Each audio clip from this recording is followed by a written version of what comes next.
या जनतेसमोर प्रस्तुत व्हावं अशी आपल्याला आग्रहाची नम्र विनंती. डॉक्टर सुजय दादा विखे पाटील.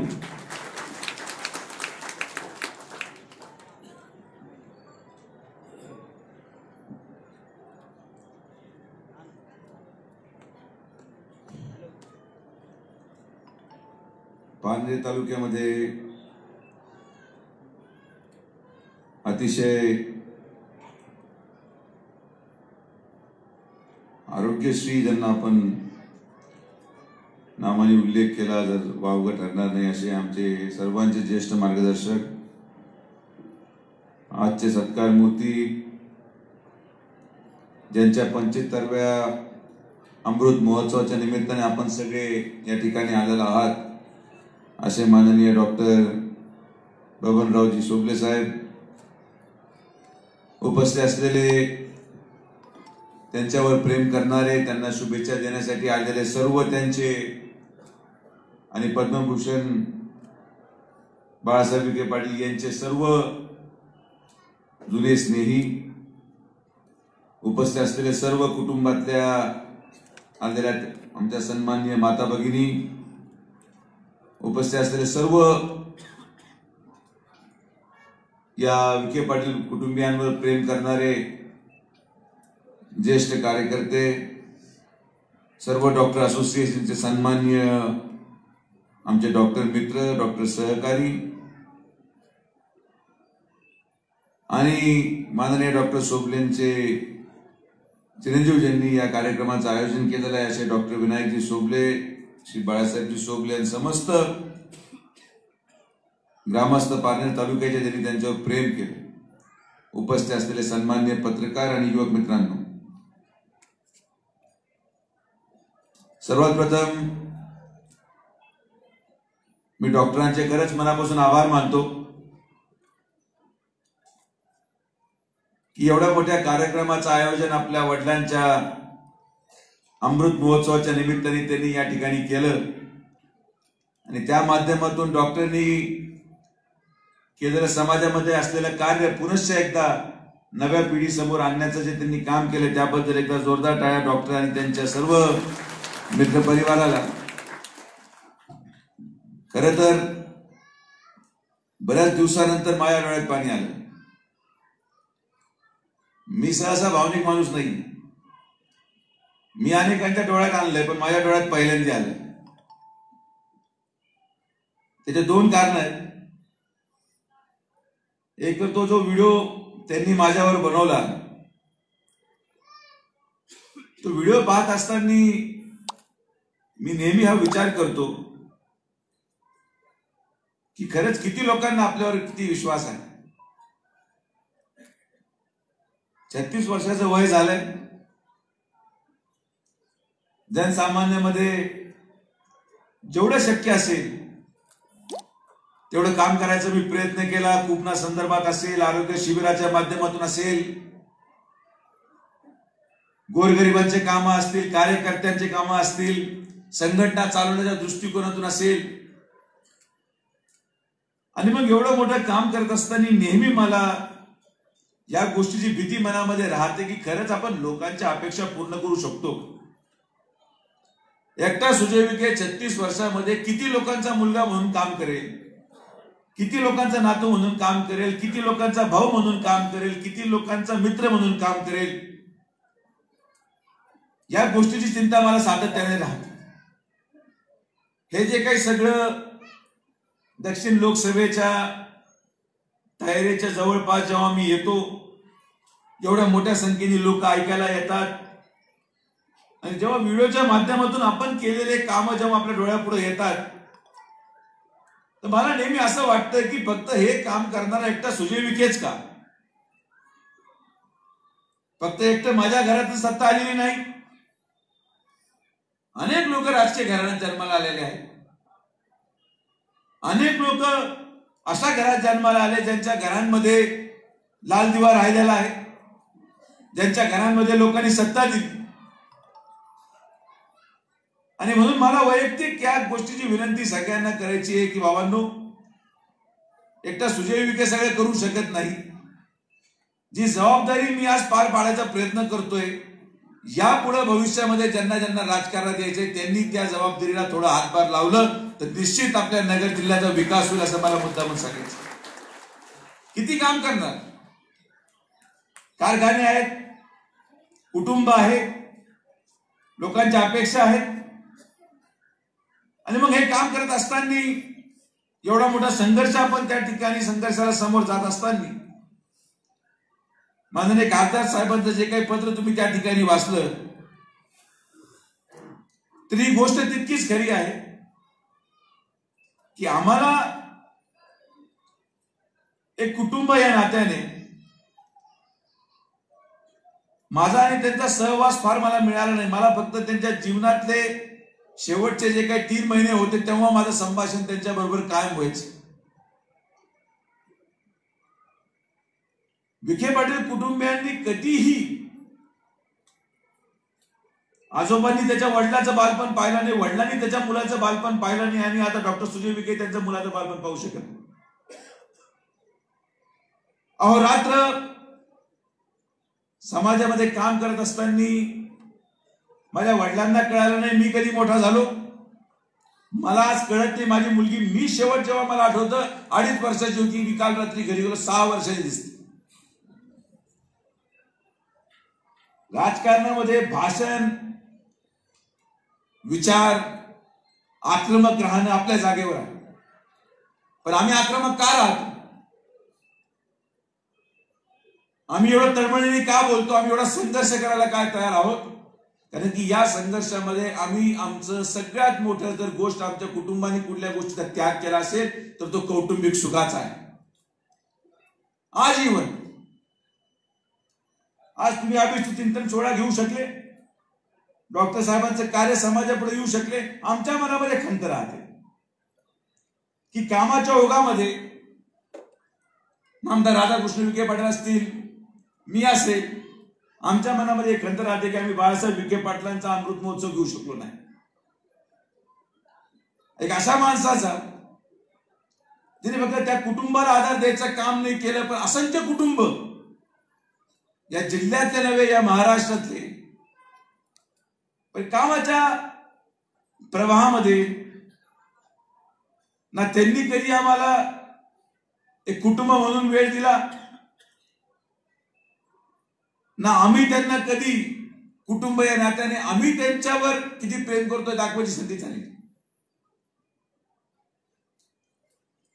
75वी झाली, रोज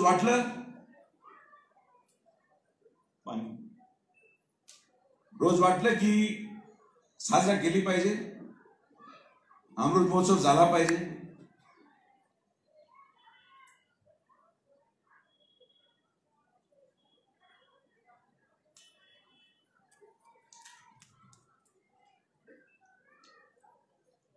तो कधी झालाच नाही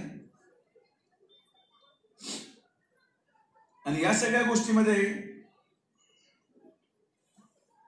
नेहमी ती मनात खंत राहून जाते की या सगळ्या प्रवासामध्ये आपण आपल्या कुटुंबामध्ये एकमेकाला सांगायला विसरून जातो की आपण खरंच तुम्ही आमच्यासाठी काय करून गेलात. ही लोकसभा लढवायची म्हणजे खासदार म्हणून मला काय मिळणार असं अजिबात नाही.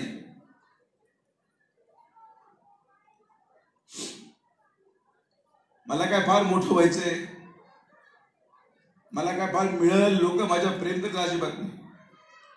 पण त्या लोकांनी काय करायचं ज्यांनी बाळासाहेब विखे पाटलांच्या खांद्याला खांदा लावून काम केलं, त्यांना आधार द्यायचं काम कोणीतरी केलं पाहिजे, त्यांना न्याय देण्याचं काम कोणीतरी केलं पाहिजे आणि ती जबाबदारी डॉक्टर सुजय विखे पाटलांनी उचलायचं ठरवलेलं आहे. ती जबाबदारी माझ्या अंतःकरणापर्यंत मी पार पाडेल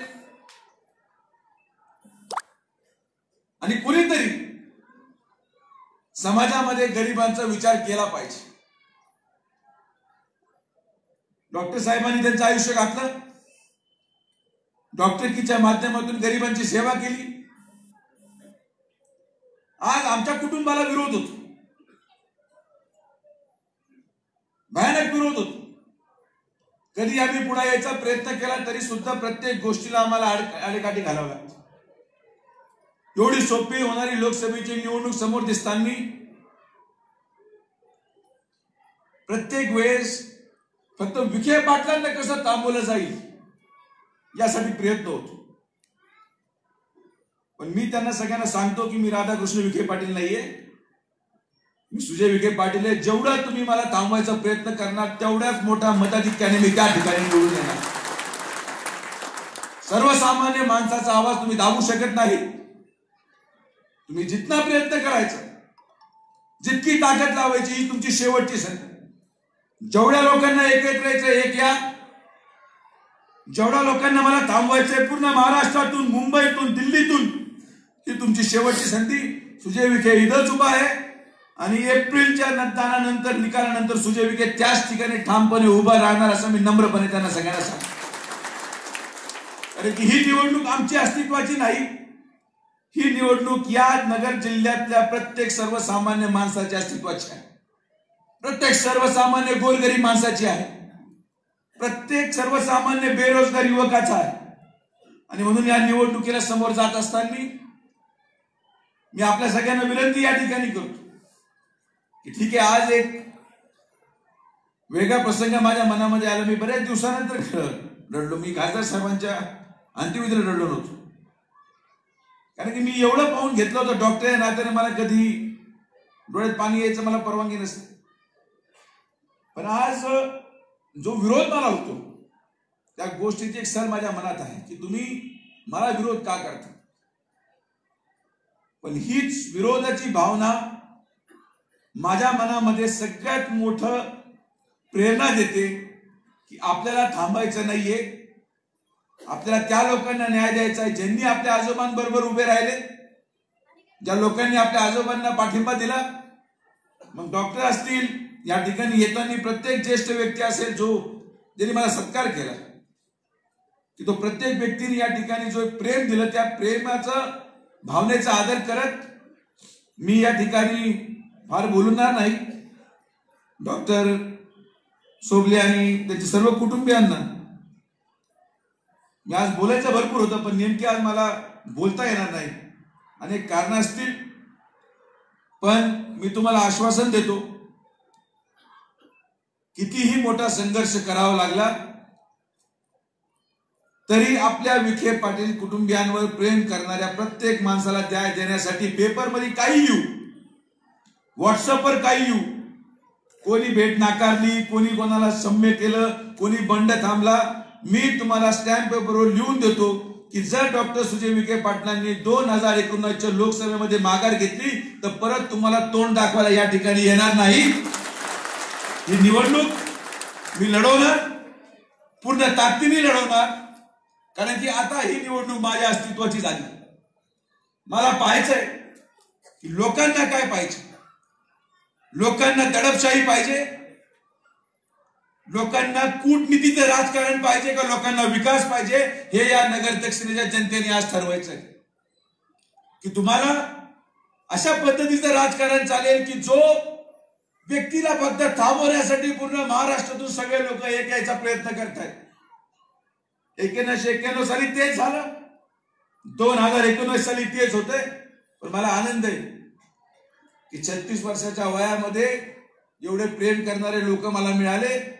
या सर्वसामान्य माणसाच्या प्रेमाच्या जोरावर फक्त विनंती एवढीच आहे की काय कोणचे तिकीट घेईल याची काळजी करू नका. चिन्हाच्या बाबतीत अजिबात भानगडीत पडू नका. कोणचंही चिन्ह आणण्याला अजिबात काळजी करू नका.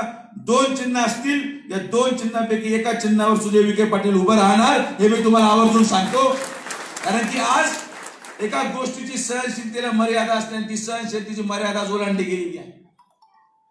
आणि या सहनशीलतेचा आदर करत मला मगाशी त्या ठिकाणी जामगावमध्ये म्हटलं की काही केलं मला कुठं उभं राहायचं, उभं राहा, फक्त भाजप घेऊ नका.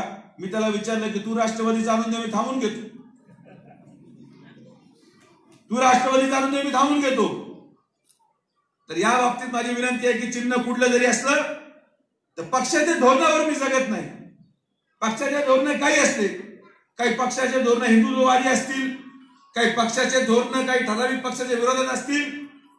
आपली विचारधारा आहे, विखे विचारधारा आहे. चिन्ह कुठलं जरी असलं तरी त्या चिन्हाची वैचारिकता मी सर्वसामान्य माणसांपर्यंत पोहोचून देणार नाही.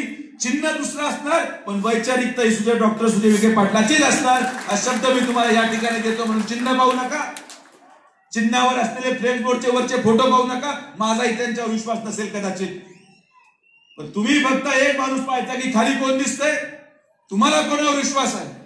तुमचा प्रश्न सोडवण्यासाठी दिल्लीचे लोक येणार नाहीत, तुमचा प्रश्न सोडवण्यासाठी डॉक्टर सुजय विखे पाटील येणार आहे. एवढंच एक गोष्ट डोक्यात ठेवा आणि बंडाचे चिन्ह घेऊन त्याच्यावर बटन दाबा. कारण की या ठिकाणी आपल्या निवडणुकीला, आणि दोघांनाही सांगतो की दोघांनी जर दिलं नाही तर अपक्षता आपला आहोतच, आपण पुढे जात नाही. आयुष्यभर अपक्ष निवडणूक लढवली आहे, त्याला सुद्धा आपण मागे हटणार नाही. त्या बाबतीत निश्चिंत राहा. डॉक्टर मग असे म्हणत गेले की छोटा भाऊ म्हणून डॉक्टर तुमचं वय किती तुम्ही लपवायचा प्रयत्न करत असाल. मी 36 आहे म्हणून मी तुमचा छोटा भाऊ झालो. किती वय तुमचं?